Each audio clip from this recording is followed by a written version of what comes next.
Welcome back. Honestman, here to talk SpellDrifter. SpellDrifter is a game that didn't really find an audience. I think it was perhaps a Kickstarter originally. I'm not sure on the genesis of it. But suffice it to say, if you're looking for SpellDrifter content, there's not much to find. And there's not much of a community. I think the Reddit had a grand total of 3 comments over the past 4 years by my count. So there's not much out there, which is part of what inspired me to make this video. This game was recently on sale through the Epic Games Store for the low price of free. And if you're like me, you just sort of gobble up the weekly free games and then never play them. But I think this one's worth a look. The executive summary on SpellDrifter is that it tries to combine tactical, turn-based RPGs with collectible card games. And I think it succeeds, quite frankly. I think it's worth a look. It's a fun little palate cleanser, if nothing else. The downsides, there are some bugs. I have some problems with the interface. It has this weird 80s music, rock and roll thing going on. Doesn't really do it for me. I really think if they had played it safer and gone with just like some generic fantasy background music, that would have been more appreciated for me personally. Your mileage may vary, of course. And I think the biggest problem, well, there's a couple problems, but one of the bigger problems I have with this game is that there's no voice acting and there's just so much text. Like, the story definitely could have used another round of editing. I feel like they could have cut a lot of the text and made it a lot more concise, which, again, especially since there's no voice acting, cutting down on the amount of reading you have to do would have been a good idea.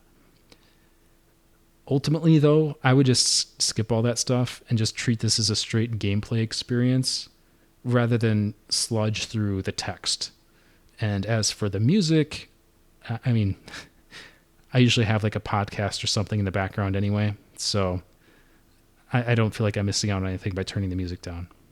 So those are sort of the drawbacks, but again, if you can overlook those warts, I think it's a little bit of a hidden gem. I think it's worth checking out. I think they really do succeed in the gameplay, so I treat this more of like a puzzle game than anything else. Just jumping in really quick here just to kind of show a little bit of what we're talking about. I'll just pick this level here. You have a 3-party group. Each one of them has their own deck of 20 cards, as well as an assortment of artifacts. The artifacts bestow special boons to the character. So in this case, for example, you can see the artifacts in the top right. This one in particular happens to increase the power of one of the cards. And then we have our deck of 20 cards down in the actions here.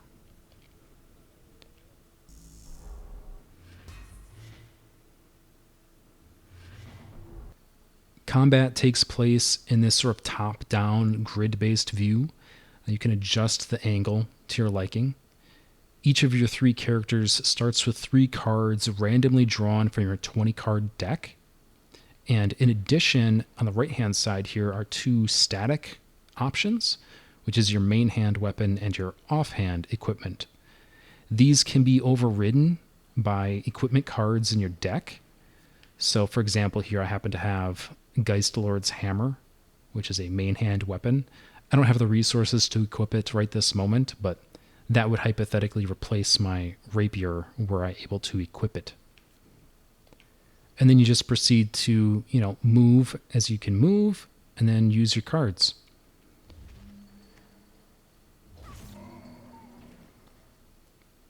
The turn tracker across the top shows whose turn is next. So certainly use that information to your advantage to the greatest degree possible.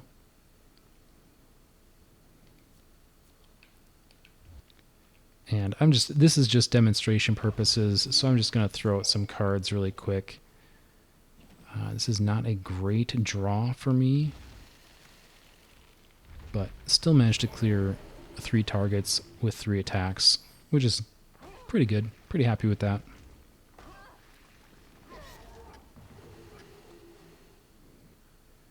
Your characters will draw additional cards every few turns.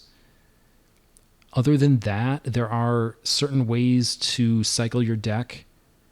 Just kind of depends on what options you have available in terms of cards in your hand, as well as special abilities of your character.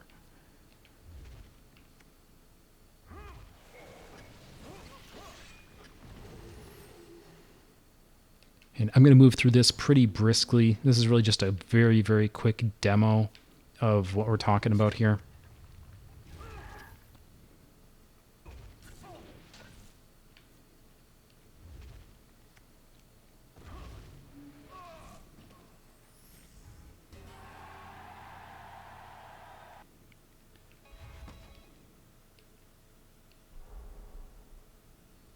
And there we go. So hopefully that sort of demonstrates the core gameplay loop. Now to get into the more interesting bits as far as I'm concerned. What I'm going to do here is review the characters and then highlight certain aspects of the decks. So starting out with characters, I think let's go into healers first. For healers, we have two options. Lavella, Star Touched on the right here, and Sarket, Death's Envoy in the middle. Lavella is one of the starting characters, so you will have her from the beginning, but Sarket needs to be unlocked, and specifically, he is in the very first section, which is Northgate, in the bottom center of the map, which is Pilgrim's Path. So the location where I have the token right now, if you clear that fight, you will unlock Sarket. I would strongly recommend that you do so, because spoiler alert, he's the better healer.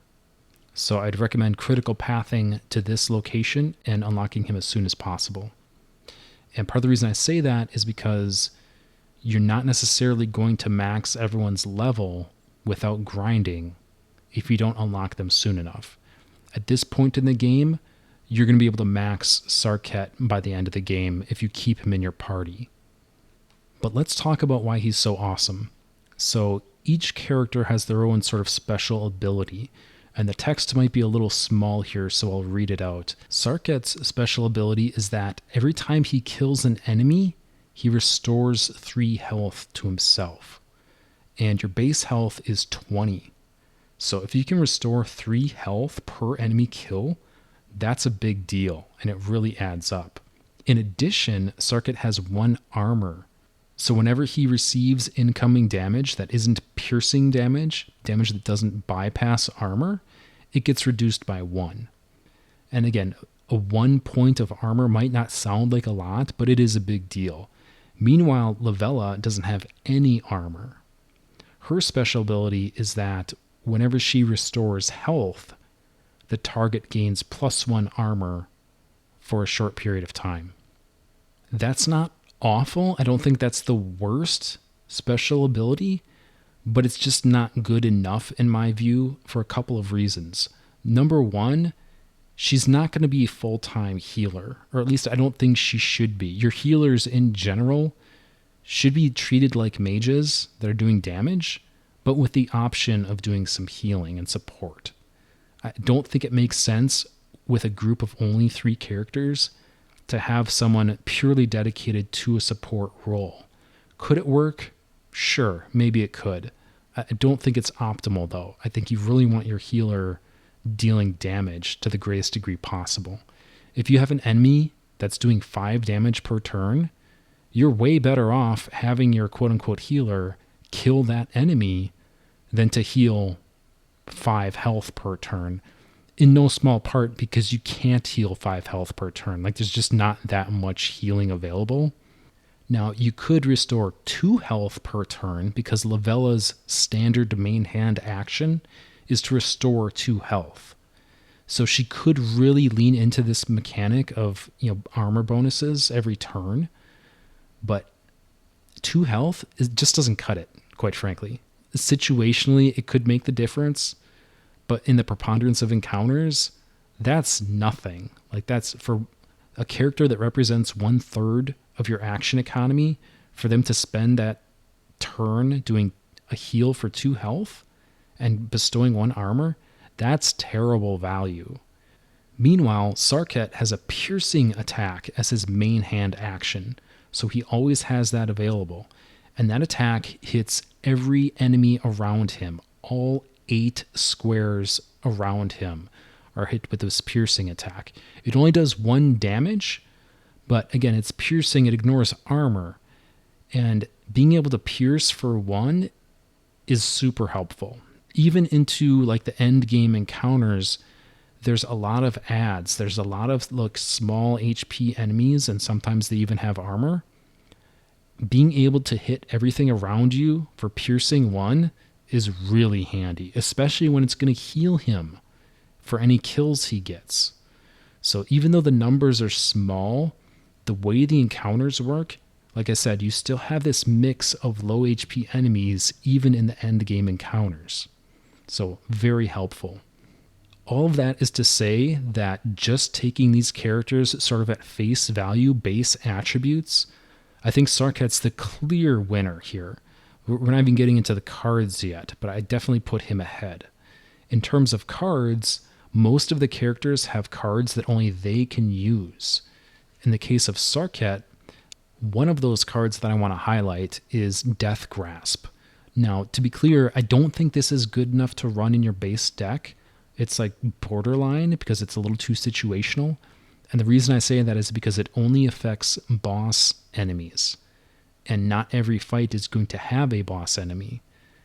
So if you're swapping cards and you're trying to play situational, maybe you swap this in on certain occasions. But this is interesting. It's Sarket specific and does 2 damage to boss characters, but it's also a channel. And what that means is it does damage over time. In the case of this specific card, the time involved is 4 in the top left-hand corner. So there's 4 ticks of time. And each tick, it'll channel that 2 damage to the boss for a total of 8 damage. And again, this is piercing. So being able to do 8 pierced damage to a boss across 4 ticks is pretty nice. I'm not going to lie. So definitely keep that on your radar. In addition, Sarket gets 2 excellent artifacts. The first of which is Armor of Urix. This gives you +1 armor, just straight up, permanent. So in addition to his 1 base armor, this means he has 2 base armor, which is crazy good. This is offset, however, by the fact that it has a cost of 4.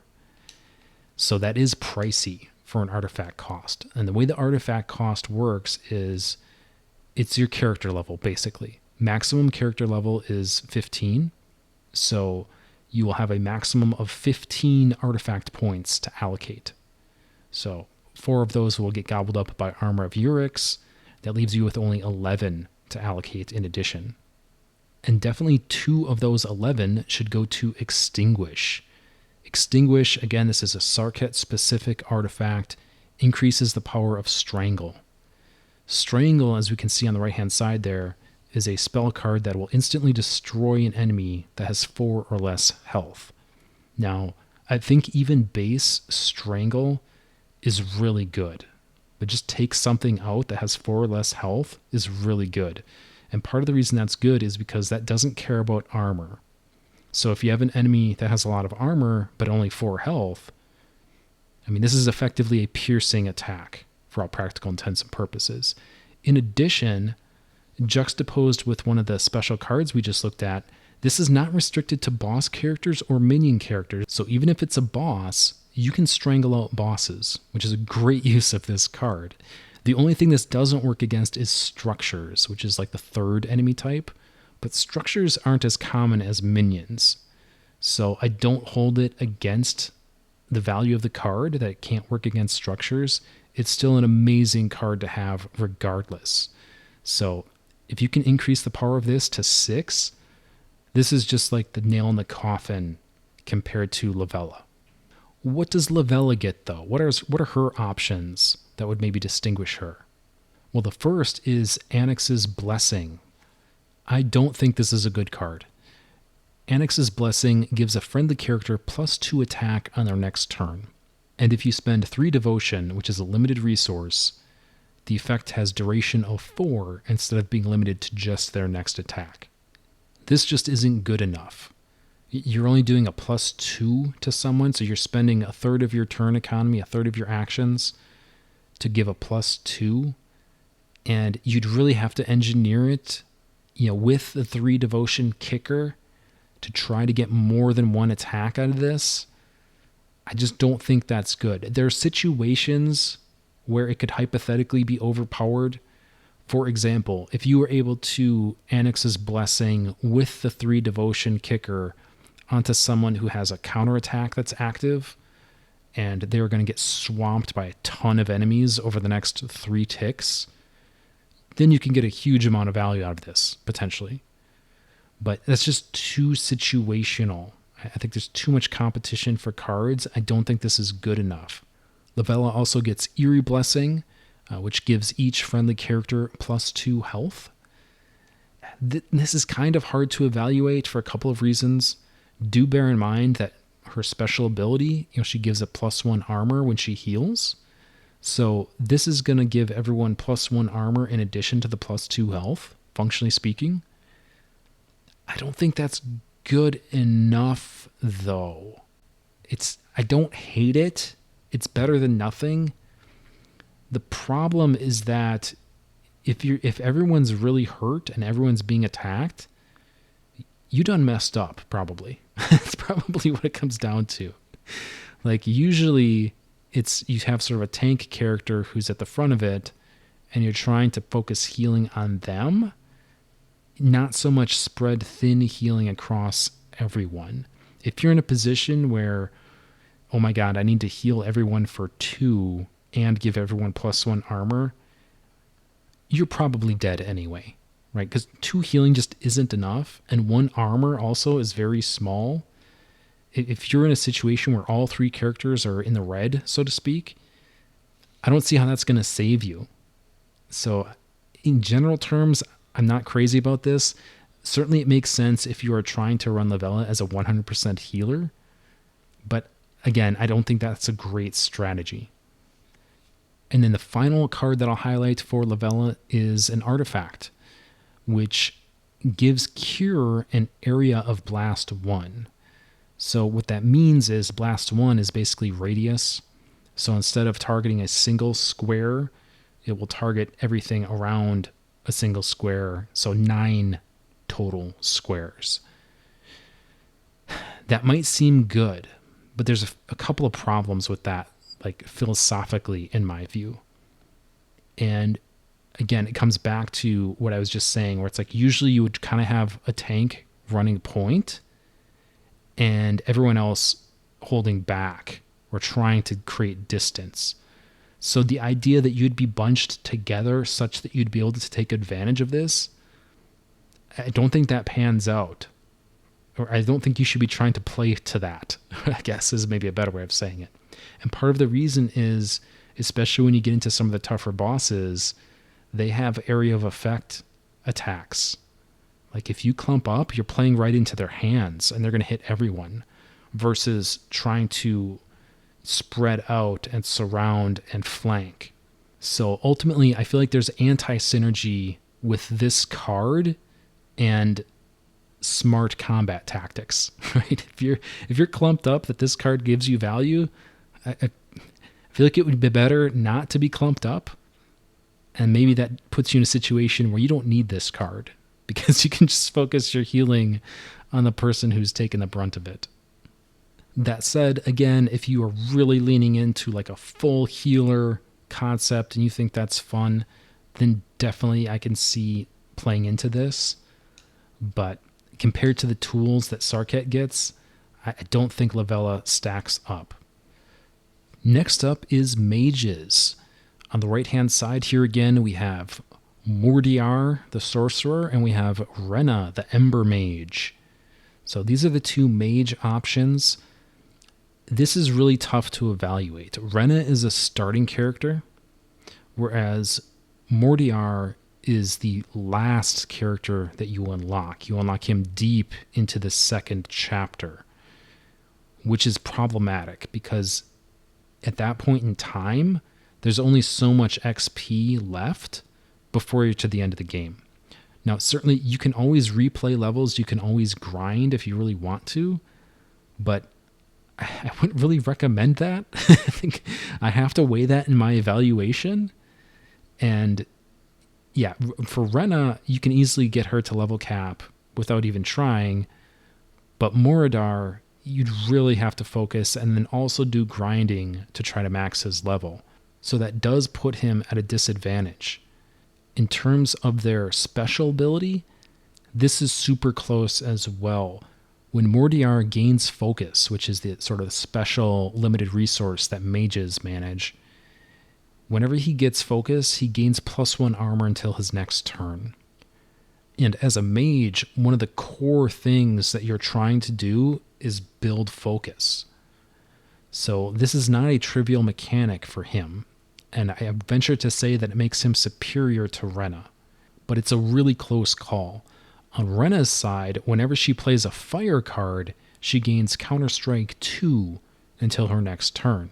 And what that means is anytime an enemy character attacks her, she will immediately counterattack for 2 damage.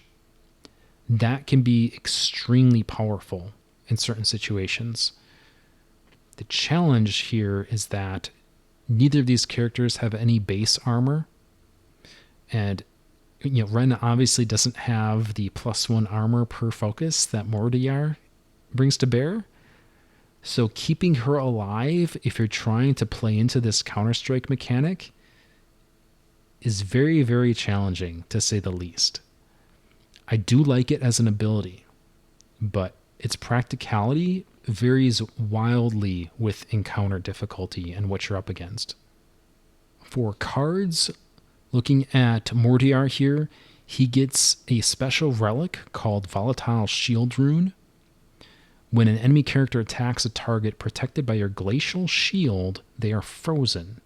So Glacial Shield, I would argue, is probably one of the better cards for a mage. It's one of their support cards where they can give a friendly character +2 armor. And that has duration 3 by default. There are other artifacts, which I'm going to talk about later, which will improve the potency of this card. But this artifact in particular creates a freeze effect. So anyone who hits someone with Glacial Shield, they get slowed down by 1 tick. Manipulating enemy turn economy is very rare in this game. So being able to add a tick is huge. Anything you can do to slow them down is huge. So I really like this effect. In addition, Mordiar gets a special card called Open the Key Rift. And here you can choose one. You either gain 3 focus or you deal 9 damage to a random enemy. This is a wind-up effect, however, which is to its detriment. And the way wind-up works is that it executes at the end of the time cost, not the beginning. So this costs 4 ticks. This effect will go off at the end of those ticks, not the beginning. So that's not great, but being able to gain 3 focus is really, really nice. And, 9 damage is situationally awful good as well. So I think this is a great card for our boy here. Over in Rena's deck, one of her special cards is Untamed Flames. I don't think this is very good, quite frankly. But it's low cost. It's only 2 ticks. It's got a really big range 7. It deals 3 damage. That's not awesome. If she has at least 5 focus, it'll deal an additional 3 damage to another random enemy. I don't like this, and the reason I don't is because of the random part. If it was simply deal 3 damage to a random enemy, then the way you could read this is if there's only 1 enemy on the field, deal 6 damage for 2 ticks, which is pretty good. But since it says another enemy, that's not how it works. If there's only 1 enemy, even if you have 5 focus, it's only 3 damage. So there has to be at least 2 targets to get full value from this card, and that's why I don't like it very much. But I think it's an interesting option nonetheless. The other card that I'm going to call out for Rena is Smoldering Vambrace, which is one of her character-specific artifacts. Now, Rena's default main hand attack is Fiery Temper on the right-hand side there. So straight line, so infinite range, straight line in any direction, she'll deal 2 damage. Smoldering Vambrace turns that into piercing damage. So being able to do 2 piercing damage from range is really nice, especially as like your base ability. So I think this is excellent. Ultimately, I think the choice between these 2 mages is just too close to call. They both have their merits, but ultimately, I would choose neither. And the reason I say that is because I think thieves are just better than mages. For thieves, we have Rohin Garrett, which is one of the starting characters, and Kylie, the rogue engineer. Now, similar to the mages, this makes it challenging to evaluate because you get Kylie relatively late in the game. She's not going to be max level without grinding. So I think that's to her detriment here. But nevertheless, let's take a closer look here at some special abilities. These are both really good options because both of them generate card draw, and card draw is huge. So in the case of Kylie, whenever she amps a ranged attack, she draws a card. Amps are the finite resource that thieves manage, similar to focus for mages and devotion for healers. So whenever she uses an amp on a ranged attack, she draws a card. That's pretty nice. But I think Rohin's is better because his states that whenever he picks up an item, he refreshes his move and draws a card. So especially in cases where there's multiple item drops, he can move to one, refresh his move, draw a card, move to the other, refresh his move, draw a card. And then in addition, he has tools to generate item drops. So I think comparing these two head to head, both of these specials are good. Anything that generates card draw is good, but I think Rohin's is better.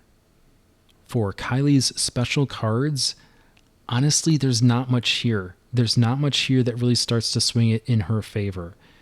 Her sort of gimmick, if you will, is she gets various devices.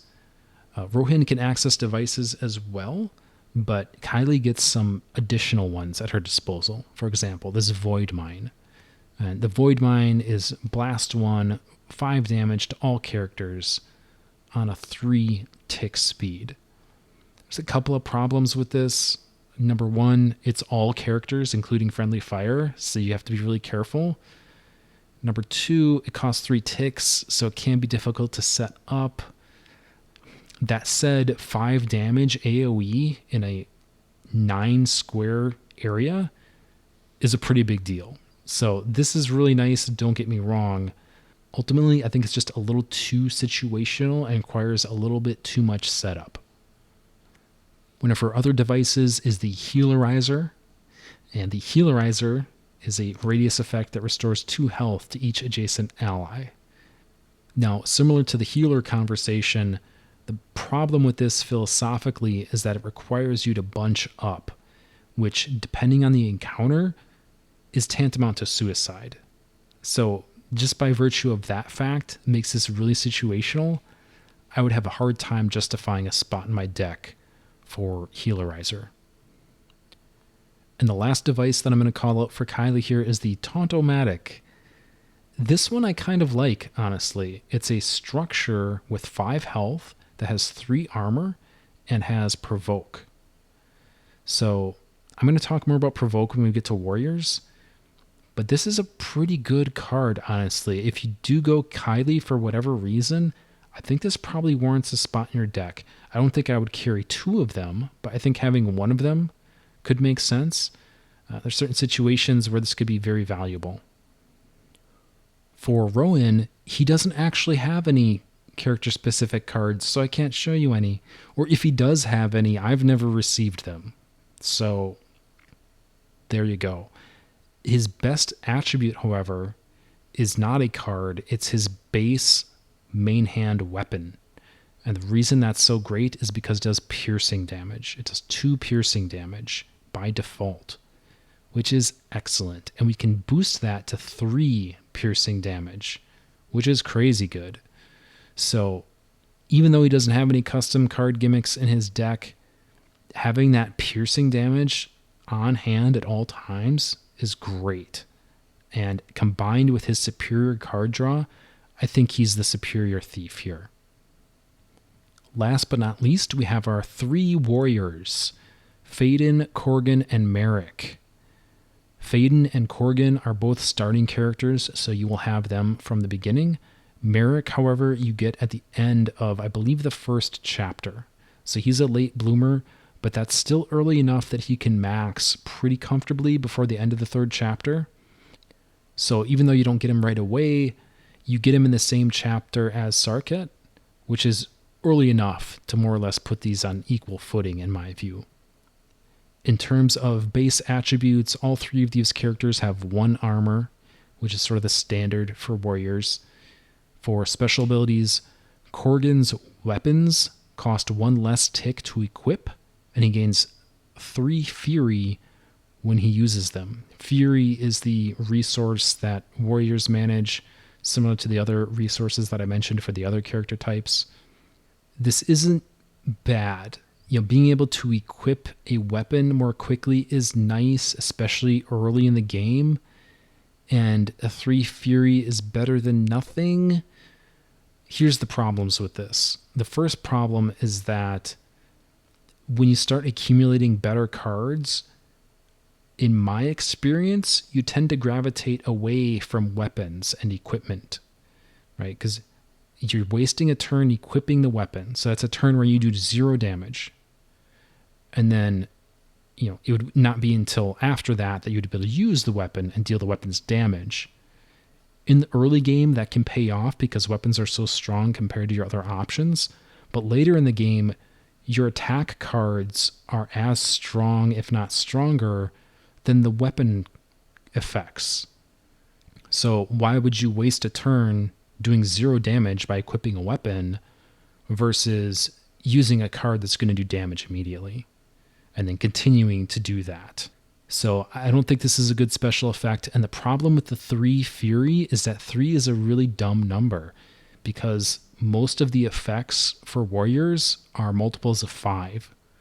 It's like you need 5 fury to activate ABC, or you need 10 fury, 10 is the cap, to do this.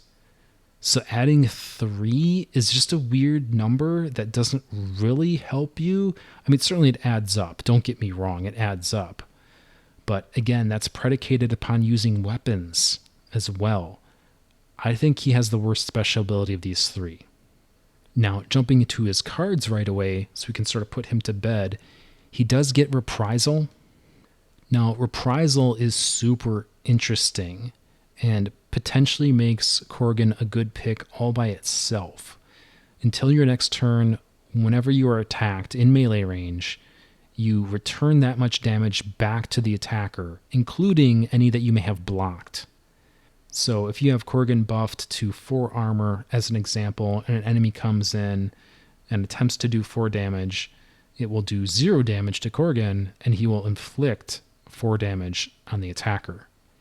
Or if let's say it's 5 damage, one of those 5 gets past his armor, but he'll still return 5 back to the attacker.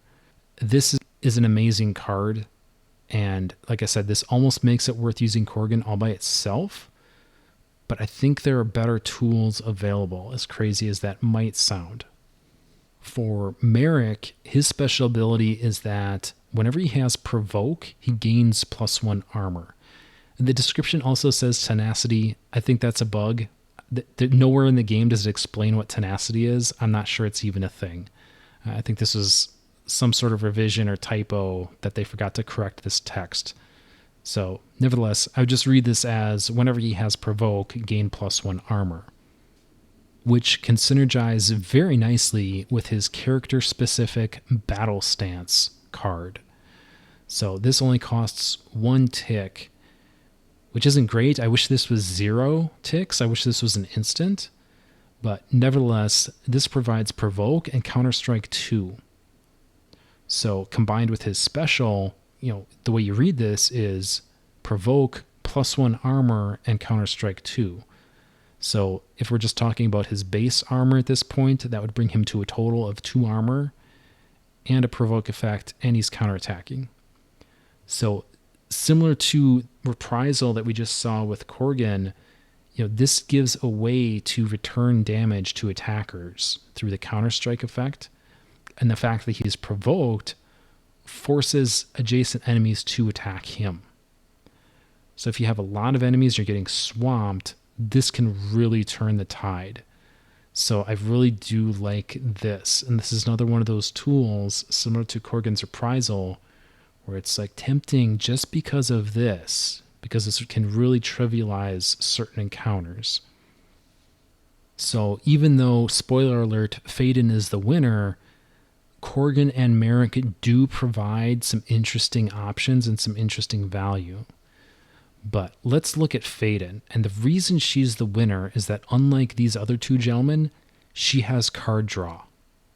And this is one of my criticisms of the sort of the base design of the game. Starting with only 3 cards in your hand, drawn from your deck, isn't enough. I think in terms of balancing the game, I really would have liked to have seen a hand of 4 and or the ability to mulligan and redraw if you get a bad draw. I think it's with only 3, you have to craft your deck really well. But even then, you get into situations where it's like, okay, I drew my 3 sort of situational cards. I don't have any damage in my hand, for example. And hopefully you don't get into that situation, but 3 just feels too small. And as a consequence, characters who are able to generate card draw have a huge advantage over characters who cannot. Those fancy cards that I just showed you for Korgan and Merrick, they don't do any good if you don't have them in your hand and you can't draw to them, right? Whereas Phaedon can cycle through her deck. And the way that works is her special ability, at the end of her turn, if she has played more than 1 card that turn, she draws a card. And the way you play more than 1 card in 1 turn is one of them has to be an instant, at least one of them. By default, there are certain cards that you will start with that fall into this instant category. One of them is Charge, which costs 0 as an instant and lets you move 3 spaces. This is not a great card in and of itself, but again, when you combine it with Phaedon's special ability, the way you actually read this is move up to 3 spaces and draw a card, right? Assuming you play another card on that turn, which hopefully you are. Another generic card that's great for this purpose is Shield of the Ancestors. Instant speed for 5 fury, you gain 3 armor until your next turn. I feel like this is a great card in and of itself, but again, combined with Phaedon's special ability to where this essentially enables you to draw another card, this is great. For Phaedon-specific cards, we also get Anticipation. I really like this card. For 5 fury, add 2 dodge cards to your hand. Hopefully that's how you're using it, but if you're really in a pinch, playing it without the fury cost gives you 1 dodge card. The downside is that this costs 2 ticks to use it, which really hurts, quite frankly.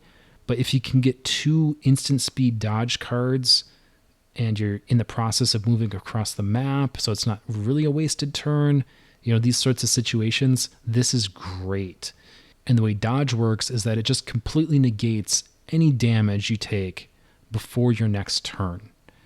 Now, the before your next turn part can be tricky to manage, so you have to be careful on that this doesn't just go to waste. But nevertheless, again, combine this with Phaedon's special ability, right?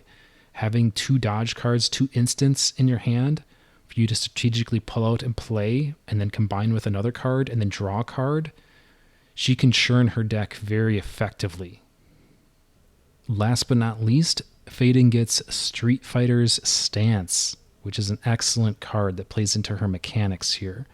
And this is another one where hopefully you're always paying the 5 fury cost so that this becomes instant speed instead of costing 2 ticks. And when you do, it adds an Evasive Maneuvers card to your hand, which itself is instant speed. And the way that works is until your next turn, you may only take a maximum of 2 damage at a time, which, playing a tank role, that is extremely valuable.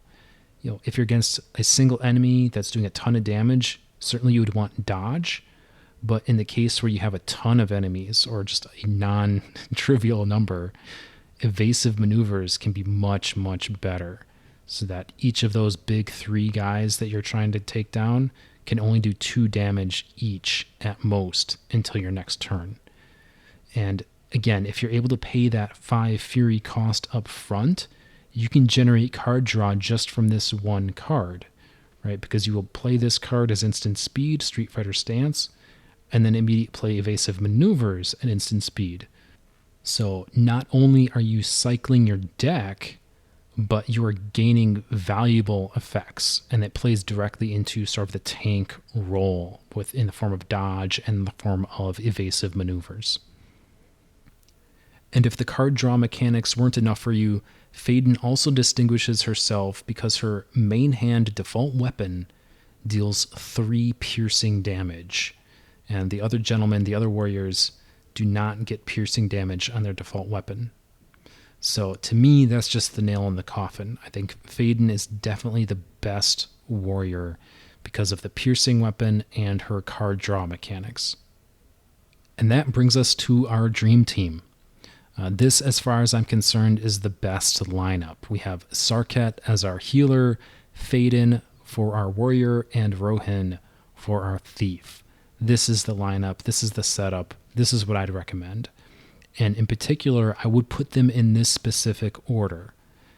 And the reason we want your healer to go first is because he has some buff cards that just make it easier. So for example, Insight here, give an ally +3 attack and draw a card. So this generates card draw. If it didn't have the card draw, I would say the +3 attack isn't good enough. But since it does have card draw, I think this is a very good card. It does only last for 1 attack, unfortunately, as opposed to like until the end of their turn or until the start of your next turn, as an example. But a +3 is not nothing when we're cycling our deck. Also, we have Favor of the War God, which gives a friendly character +1 attack until your next turn. +1 is not great. It is nice that this says until your next turn, right? So if that target is able to generate multiple attacks or even counterattacks, this affects all of those. So there's hidden value here. Like if you engineer it correctly, it's not, you don't just get +1, you can get more value. But I would always upcast this to where it affects all 3 characters instead of just 1. And in either case, it's instant speed. If this wasn't instant speed, I wouldn't rate it as highly. But since it is, and it can affect everyone, and it's until your next turn, which means multiple attacks per character potentially getting value, I think this is excellent.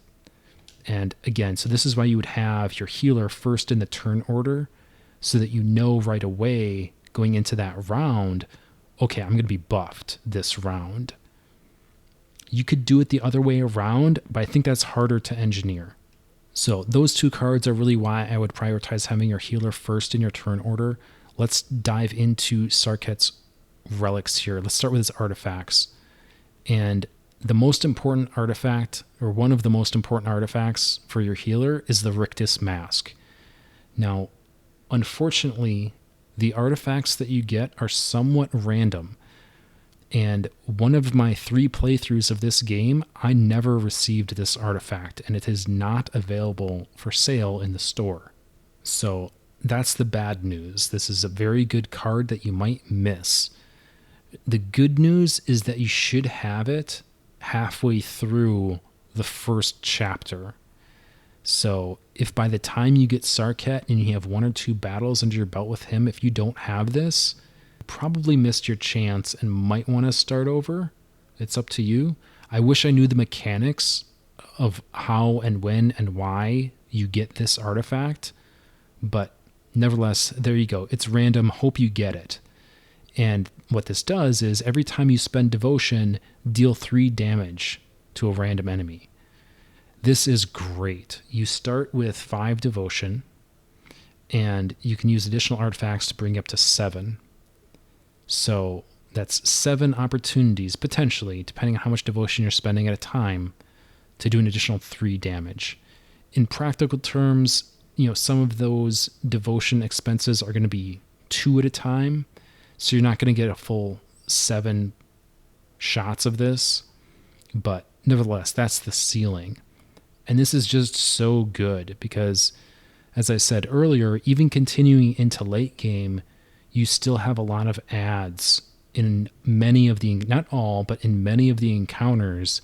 You're going to have low HP enemies, trying to swarm you. So, being able to break this out and get that extra bonus damage just for free is great.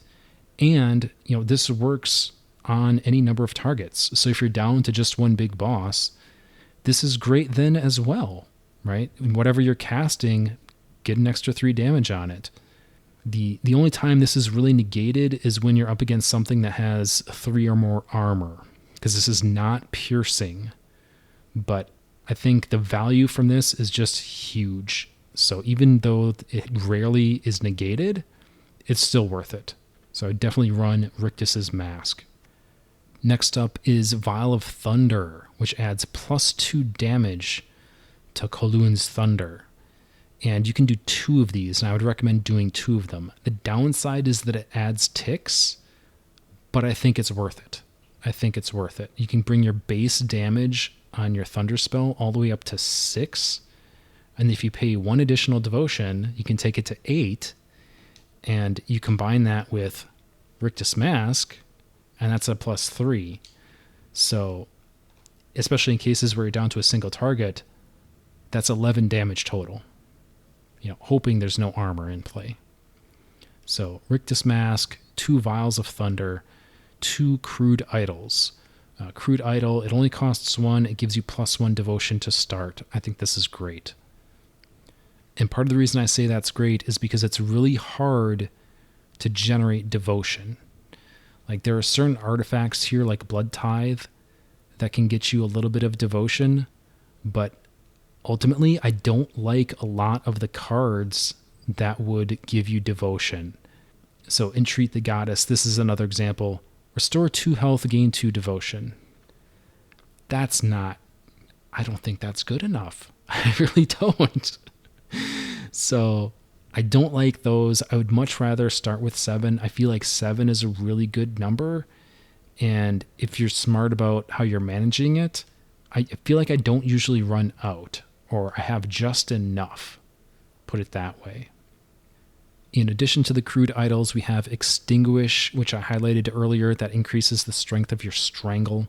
And we have the Armor of Urix, which I also mentioned earlier. This will bring Sarkit's base armor up to 2, which is amazing. That's like the highest base armor, I think, possible. Unless one of the warriors has an artifact that I don't know about, which is possible. And then if you're keeping track of the costs, that's 14 points of the max level 15 that are possible. So I just fill in the final one with Mark of the Healer. It gives cure spells an extra +1. It would be nice to be able to do 2 of those in my deck, but I just can't fit it. I just can't justify it. I think the Rictus Mask is just a non-negotiable. Extinguish, the armor, I think all those are carved in stone. And Crude Idol for the extra devotion, I can't see dropping any of those. And then the Vial of Thunder, I think, is just too good as well. So I feel like this is the optimal setup for Sarkit.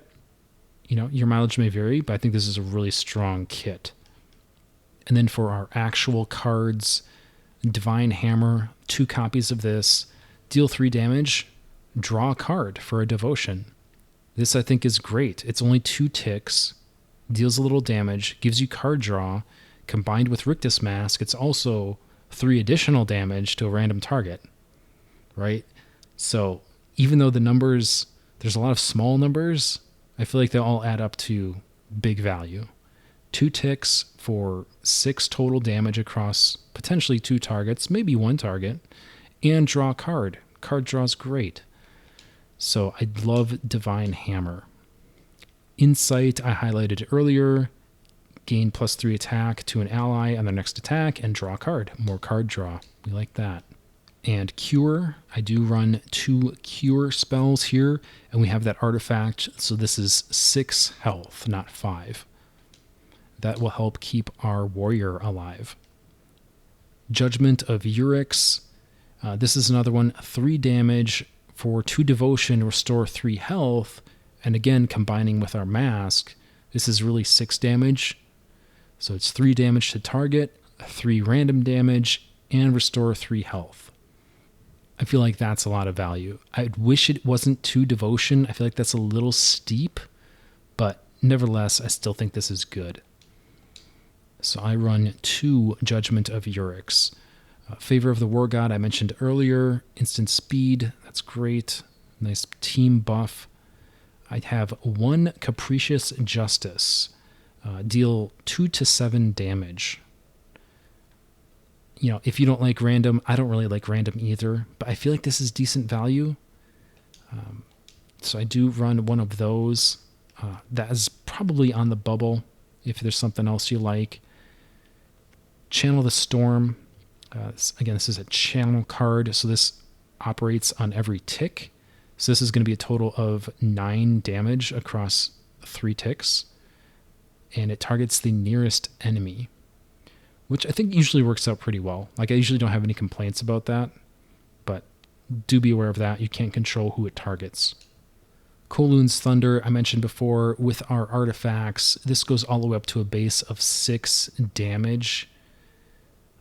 8 damage if we do the 1 devotion kicker, which we should do because, again, combined with the mask, that ends up being a total of 11 damage for 4 ticks. That is great. Strangle, I already mentioned 2 Strangle cards. These work against bosses and minions. Excellent. I have a Smite card here, and this would be the one I would say, like, if you don't like Capricious Justice, which is 2 to 7, but it's only 3 ticks is the thing. You could maybe consider running 2 Smites. 5 ticks is steep. That is a really slow turn, but there's upside, and if there are 3 or more enemies, it's 10 damage. You can't target, which stinks, but I think situationally this is extremely good and can often just straight up clear a high hit point target in one go. And even worst case scenario, 5 damage is nothing to sneeze at. But again, I couldn't really decide between Capricious Justice and Smite, so I just did 1 of each. I feel like that's a pretty good balance. But that's, more variability there if you prefer something else. And Intervention as well. I was really on the fence with Intervention. Each ally gains +2 armor until the caster's next turn. Similar to some of the other healer cards that I talked about where you're sort of spreading yourself too thin. I'm not super crazy about this, but I felt like situationally there was some value. So all this is to say there's definitely some bubble cards here if you want to go a different direction with certain things. But this is the kit that I end up with, and I think is pretty strong. Last but not least, though, I didn't forget it, Blade of the Immortals. And part of the reason I saved this for last is that you don't get this until very, very late in the game. So you're typically going to have something else in this slot. But this is just straight up game-changing. I think this is one of the single best cards in the game. And it's an equipment that you put on another hero, and you give them Blade of the Immortals. And this text is really small, so I'll read it. The base damage for this equipped weapon is 7, which isn't crazy. It's good, but it's not crazy. Here's the crazy part. While this is equipped, you have +2 attack and Counter-Strike 2. Whenever you play an attack card, remove 1 durability, and the weapon has 5 durability. So you wouldn't really be swinging with this sword per se. You'd probably still be using weapon cards, but everything you do is +2 attack, and you have Counter-Strike 2. So anyone and everyone who hits you, you are going to Counter-Strike for 2.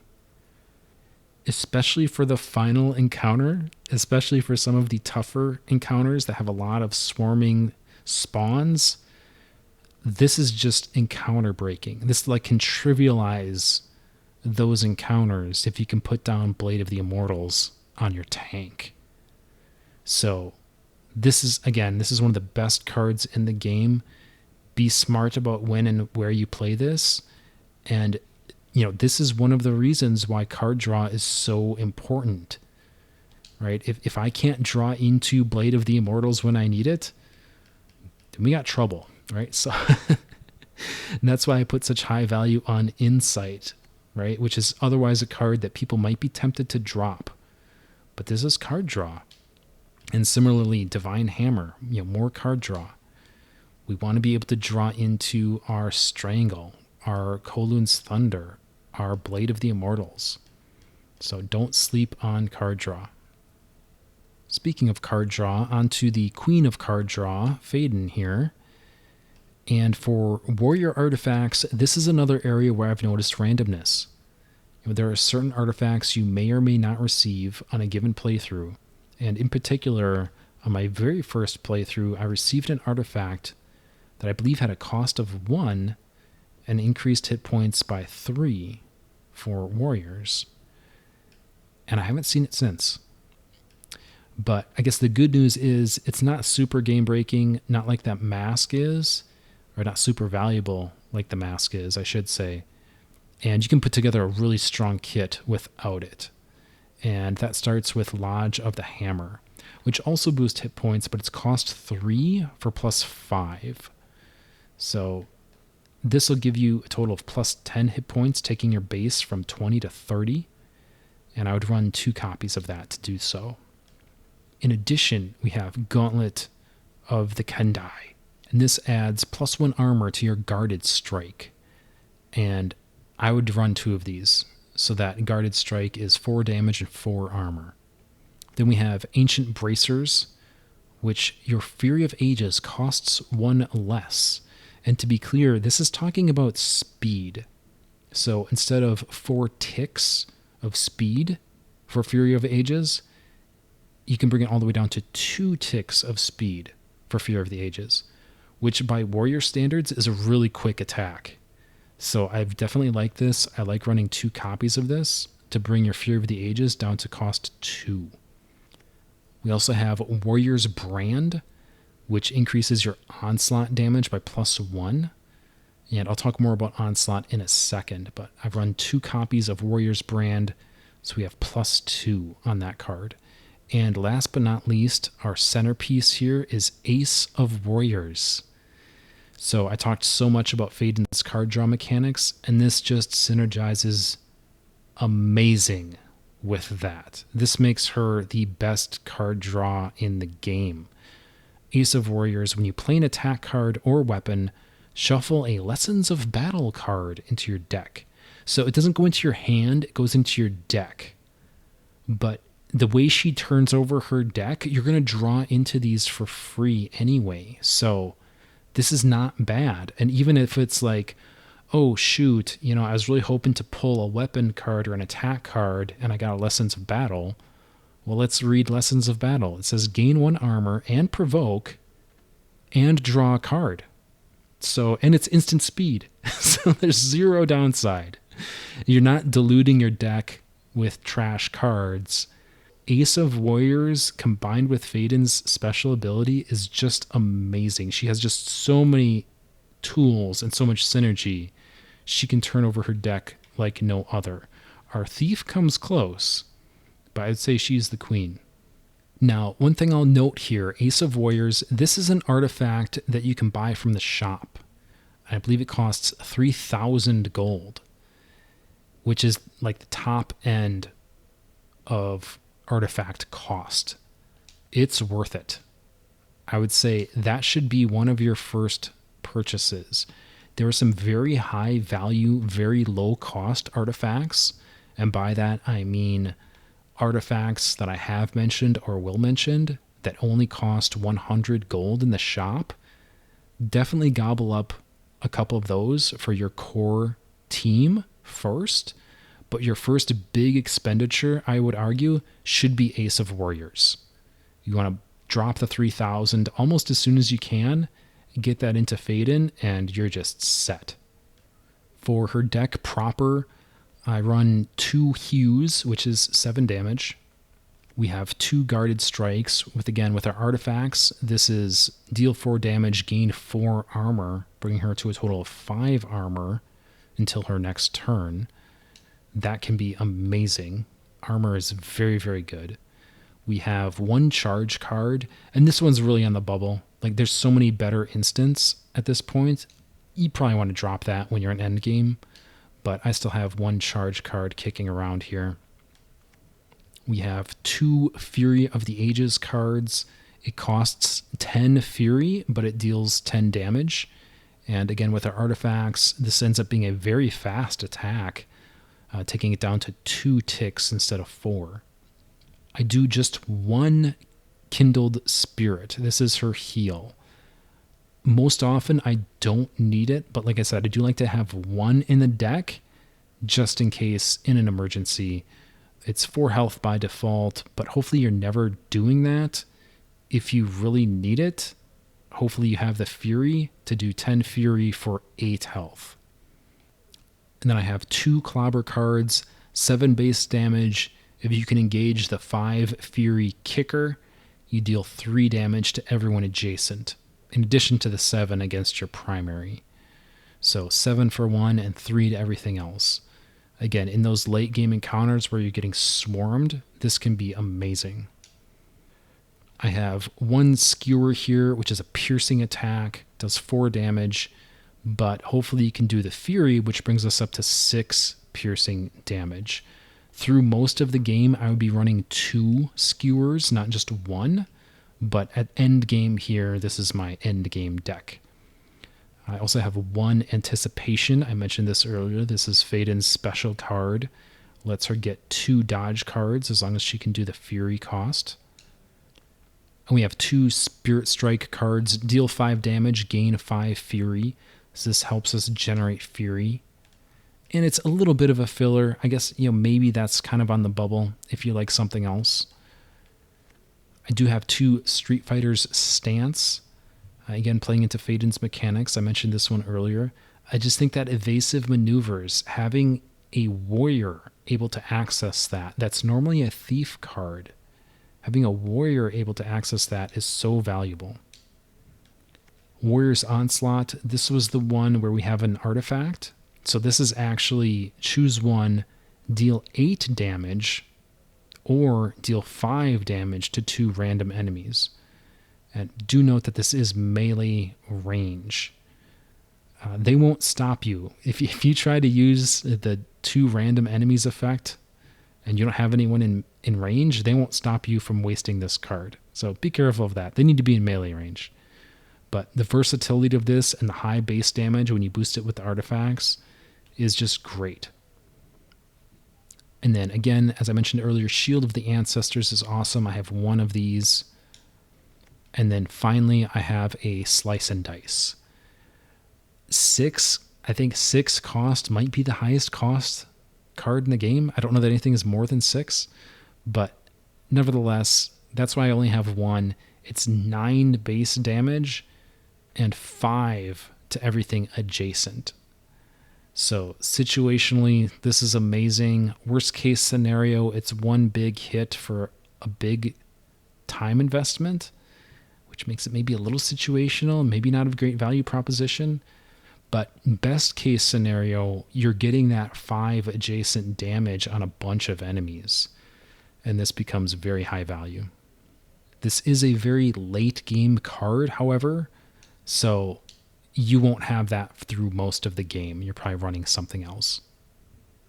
For our thief, Rohin, remember that I said his base weapon is piercing. So we have Faden with a piercing 3 damage weapon, and Rohin starts with a piercing 2 damage weapon. If we can combine Assassin's Oil, his melee attacks get +1 damage. So that includes his base weapon. So this makes his base weapon 3 piercing damage and gives him a +1 to every other melee attack. The cost is 5. That's huge, but it's worth it in my view. This is amazing. And this is another one where you probably want to buy it from the shop. There is a trick to that, however, which I will get to at the end, but do be aware of Assassin's Oil. It's amazing. So the Assassin's Oil is 5 of our 15 artifact points, which is steep, but I would say absolutely worth it. What else do we do with the remaining 10? Well, I think Boots of Speed costs us 2, but gives us +1 move, especially with his bonus to melee damage, and especially with his special mechanics. Remember, when he picks up an item, his move refreshes. So I think having that extra +1 move, bringing his base movement to 4 instead of 3, is extremely valuable. I really like this. In addition, we have Magnified Strike. We have 2 of these. Each one of them adds +1 damage to our Anima Strike melee attack. And this all stacks up, right? So with our Assassin's Oil, 2 of these, our base damage on Anima Strike is actually 7. So I'll talk about that more in a second. Flask of Toxin, I have 2 of these. When you play Accumulate, your next attack deals +1. So your Accumulate cards, which again, I'll talk more about those in a second, bestow +2 damage instead of +no damage. Then we have Anima Potion. Your Anima Strike gives you an additional amp. So we're just making Anima Strike crazy good. And then finally, Elixir of Strength for 2 points. Your Carve gains deal +2 damage if you're able to burn an amp, which would bring Carve's base up to 9 if you're able to engage that. So that's the artifact kit for our Thief. I think that's an extremely strong loadout. And Thieves have a lot of really good options for artifacts, quite frankly. So it does hurt that I can't engage more of these. So for example, if I were able to do an additional Elixir of Strength, I could get Carve an additional +2 damage on that amp bonus. Or I could boost my gunshot damage. Like, there's a lot of good, interesting things here. Base hit points would be tempting in certain situations, potentially. But after going back and forth on it, I think this is the best, at least for my playstyle. I think this is an extremely strong loadout. For our cards, of course, Anima Strike. For a mere 3 ticks, with all our bonuses, this is deal 7 damage and gain 2 amps. Which you can't do better than that. That's crazy good. Awaken the Anima. Here we go. Draw a card. Card draw. In addition, we gain an amp.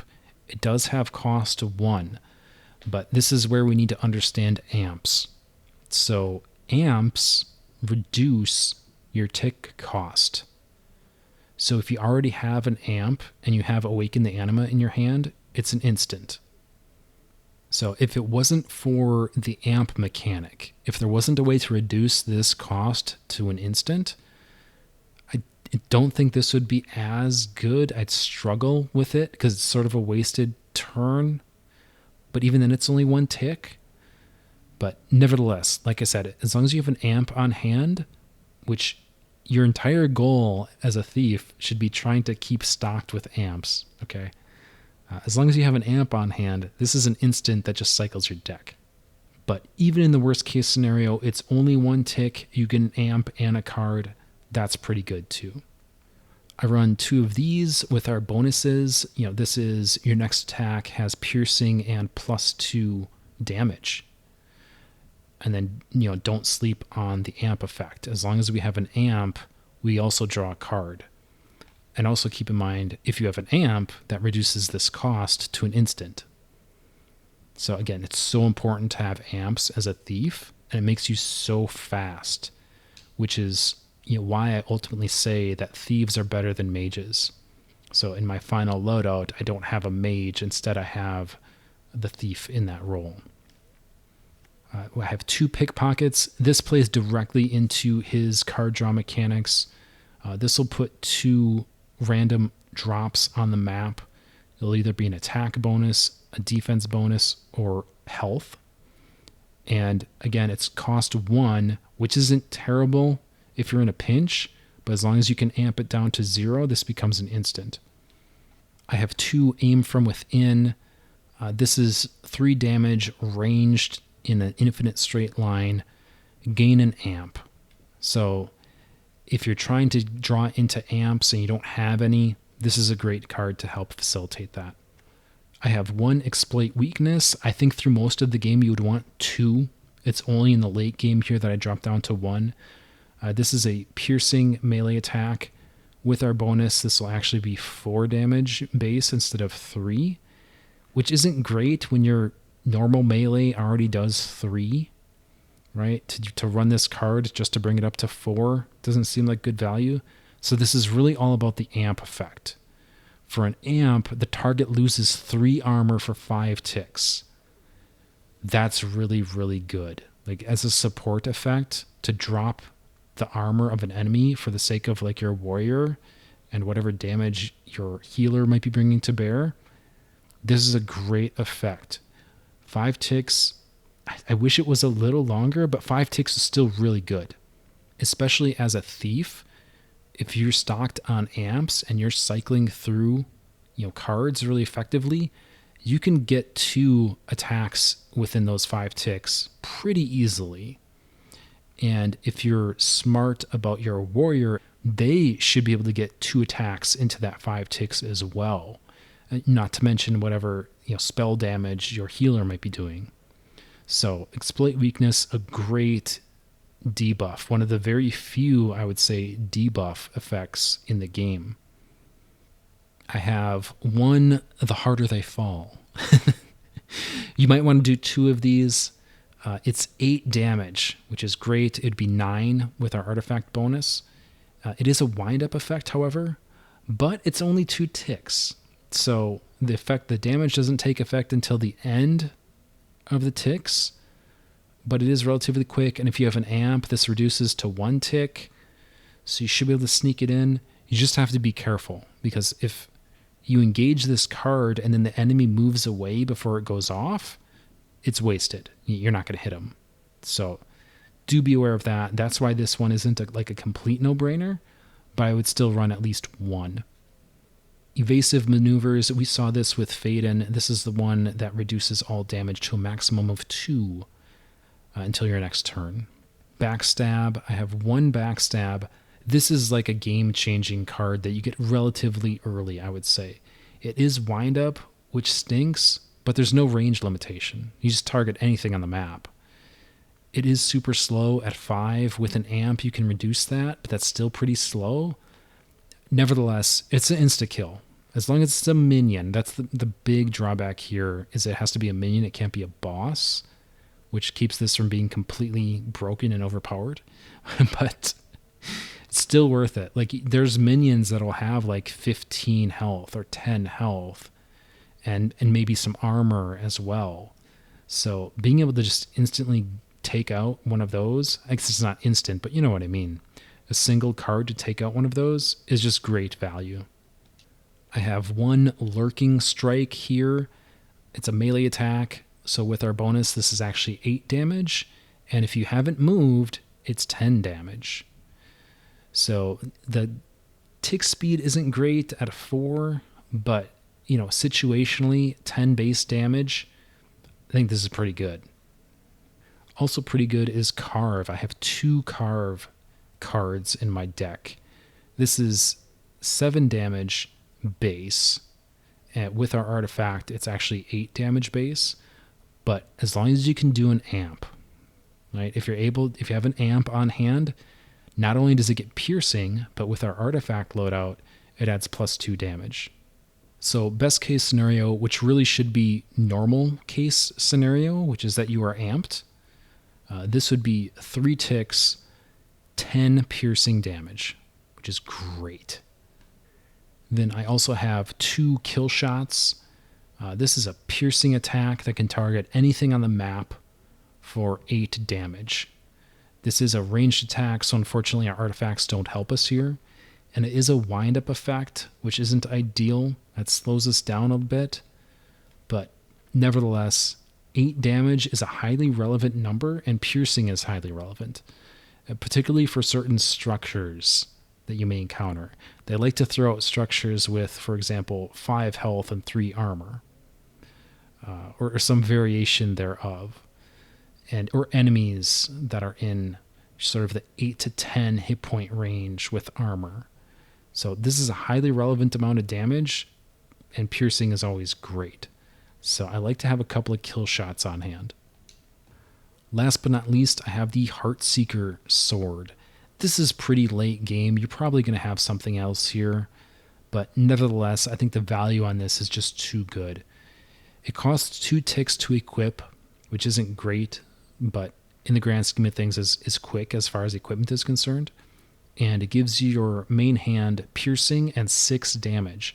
And again, this is affected by our artifacts, so it's actually 7 base damage. And in addition, when you use this weapon and your hand isn't full, add a second wind card. Now, it's not depicted here, but a second wind is an instant speed card that gives you +3 move. So that's not as great as it would be on Fade-In, but this is, I would take this anyway just for the high base piercing damage. To have that at your disposal can be very useful in certain situations. So that's the Dream Team. I think the one weakness I would say that this team has is that certain bosses will have counterattack. So having 2 predominantly melee characters can really hurt in those situations, but not enough that I would consider changing these characters. I still think in aggregate, this is the Dream Team.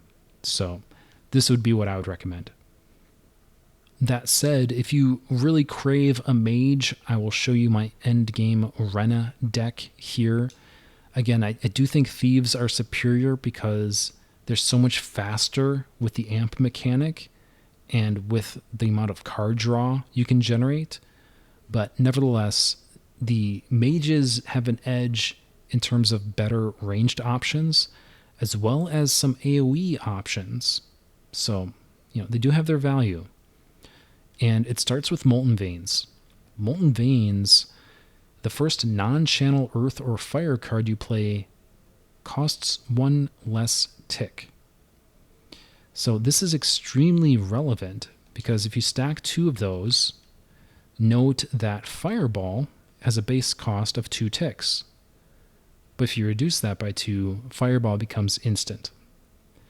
Which is huge, because this is otherwise a pretty kludgy card, quite frankly. 2 ticks is relatively quick, but this is still a wind-up effect that's going to execute at the end of those 2 ticks. And especially at the beginning of combat, where all of the enemies are going to move on tick number 2, like the very next tick, they're going to be out of formation from where you aim the fireball, potentially, and you're going to miss a bunch of them. So even though this is Blast 1, which means 9 squares total, this can be hard to use unless it's instant speed, right? Then it's dead easy, and then it's fire and forget, and you can immediately reduce numbers. So I think having that Molten Veins is really good, and then you combine it with Rune of Fireball, right? This ends up being a little pricey at 2 cost per copy, but each copy gives us +1 damage. So this brings our base damage on our Fireball up to 6. And again, it's all with the idea that we're going to get that off at instant speed in a best case scenario. In addition, we have Smoldering Vambrace, which I mentioned earlier. That gives her base attack a piercing effect, which can be highly relevant. 2 damage is not as good as 3. I feel like the difference between 2 piercing and 3 piercing is pretty significant, just with how the math usually works out. But 2 is still really good. I also have Cult of Everfrost. This I alluded to earlier, actually. This increases the potency of your Glacial Shield. So instead of +2 armor, it becomes +4 armor. And complementing that, I have 1 copy of Rune of Glacial Shield, which increases the duration of Glacial Shield. So that brings us all the way up to 4 tick duration and plus 4 armor. Then we have 2 copies of Cult of the Conjurer, which reduces the focus requirement on Stone Spear by 2 for each copy. So normally, Stone Spear requires 5 focus in order to gain its bonus damage and piercing effect. But with 2 copies of Cult of the Conjurer, that brings it all the way down to 1 focus. And this is extremely relevant because one of the biggest challenges that mages have versus thieves is the ability to generate piercing damage early in the encounter. Especially in Chapter 3, there are certain encounters that are basically DPS checks. And those enemies will have some degree of armor. And if you don't have an answer for that, you're not going to pass the DPS check. So this helps mages ramp into piercing damage much more quickly than they otherwise would. I still would favor thieves because they can exploit weakness and debuff armor to help the whole team. But this is, as far as mages go, this is as good as you can get. Like 7 piercing damage for only 1 focus is really good. And in that same vein, last but not least, we have Phial of Smokestone. This reduces the cost of your Petrifusion to 0. It turns it into an instant. And Petrifusion gives you piercing. So again, another tool, another way for mages to get to piercing damage as soon as possible. So that's the artifact loadout. Getting into our deck proper, Firebolt, 4 damage isn't great, but card draw is great. The downside is that it costs 5 focus, and it's going to take you a while to get into 5 focus. That's the biggest downside to this card. Very often I'll have it in my hand and not want to cast it because I won't get the card draw because I don't have enough focus yet. All of that said, it's still card draw, so I still run 2 copies. I think it's worth it. Fireball, as I mentioned, I only have 1 copy. Obviously, that decreases the odds of me drawing into it, but ultimately, I'm only going to use 1 anyway, most likely. Ideally, I want that as soon as possible, but nevertheless, I have 1 Fireball here. I have 2 Crush of Boulders. I think this is one of the better cards for mages. It's 6 base damage, and it continues to ramp up as your focus accumulates. I guess I should note that unlike the other sort of finite resources, the other character types are all burning their respective resources, whereas focus is not consumed. It purely accumulates. So this card doesn't cost focus so much as it has a threshold. And once you meet that threshold, you've met the threshold, and you're just going to continue to accumulate from there. So this card will get stronger as you get deeper into the combat, is the way of thinking about this.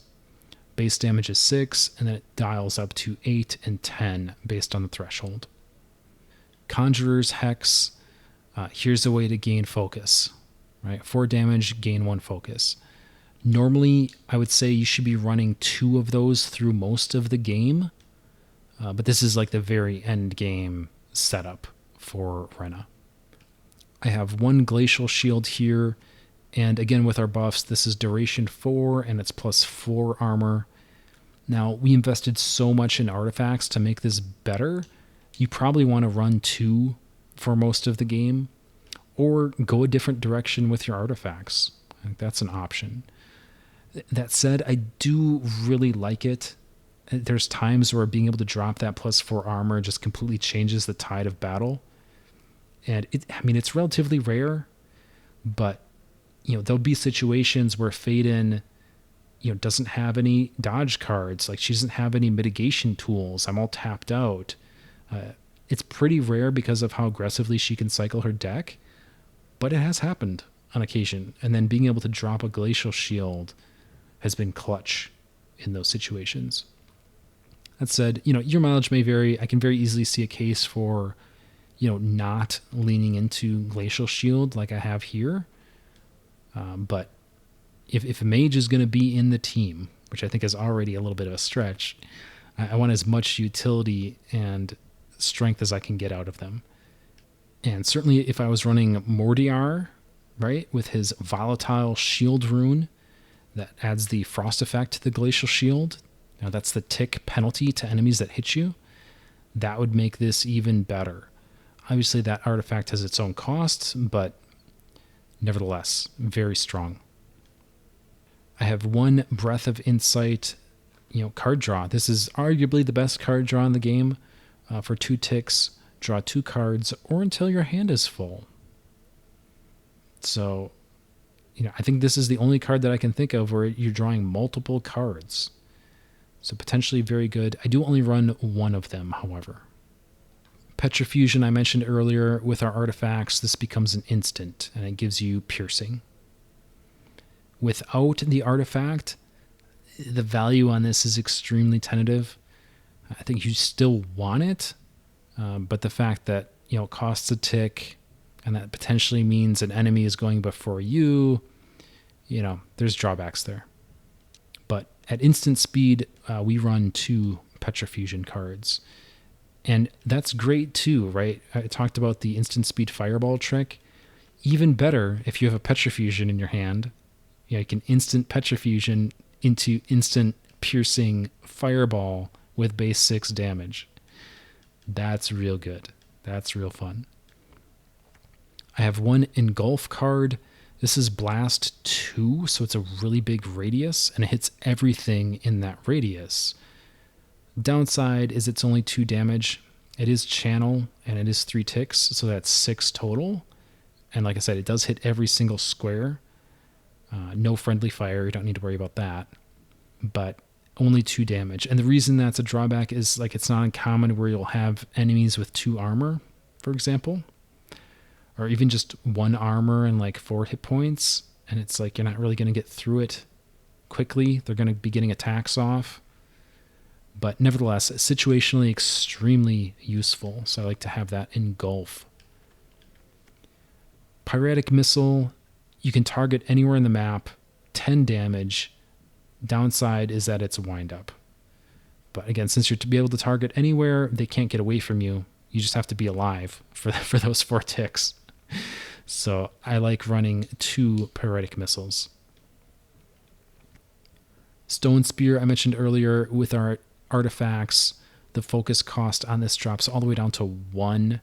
So relatively quickly, you're able to do 7 piercing damage in a huge range 7.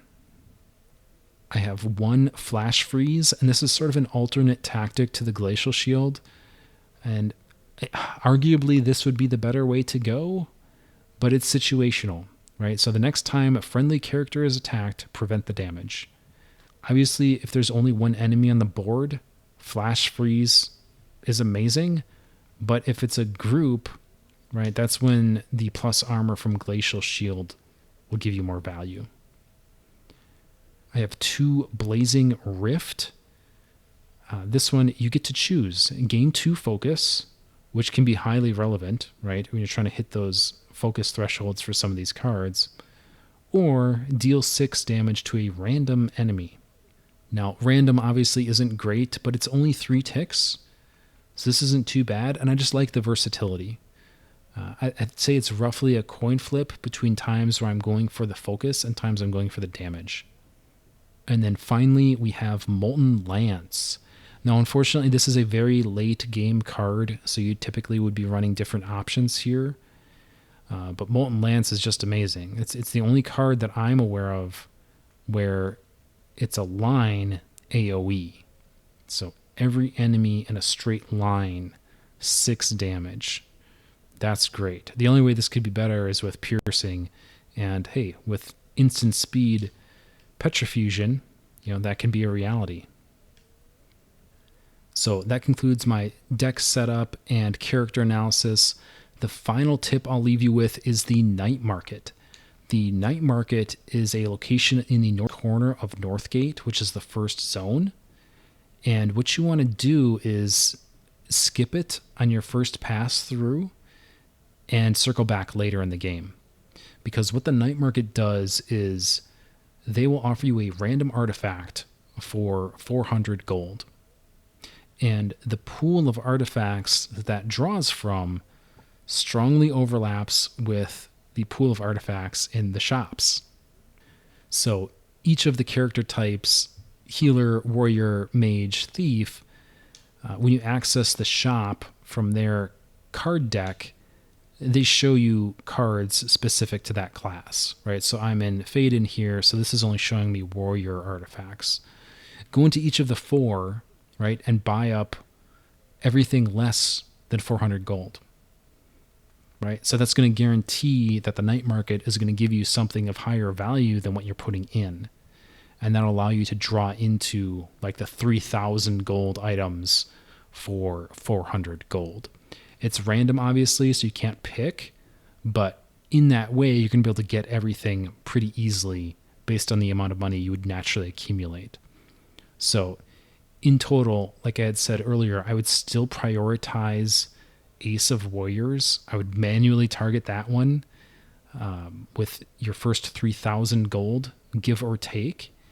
And I say give or take because, certainly if you don't have anything to equip at all, look for some high value, low cost stuff. Like I think Gauntlet of Kendai falls into that category. I think this was only 100 gold. So if you're running around, you have nothing on your core team for artifacts, certainly find some value, at the bottom end of the cost spectrum. Do that first. And then shortly thereafter, as soon as you can thereafter, probably in chapter 2 at some point, buy Ace of Warriors. Like this is just so good. You want to get this as soon as you reasonably can. But then after that point, start dumping money back into the shop, just gobbling up low cost stuff, even if you don't necessarily need it. And then once those items are exhausted and everything that's left is, more than 400 gold, start dumping that into the market. And you'll randomly draw into those higher ticket items. And that's going to be a wrap. As I said at the top, I really think it's a fun game. It's worth a playthrough. I hope the developers look into doing a sequel, maybe tweak the mechanics a little bit. Like I said, I'd love to see a bigger draw, either 4 cards instead of 3 and or some sort of mulligan system to keep you from getting dud hands. But either way, I really like the base mechanics. I think they succeeded at what they tried to do in terms of the battle system, and I'd love to see more of it. So that'll do it for now. Thank you all so much. Please like and subscribe. This has been Honestman, and I will see you next time.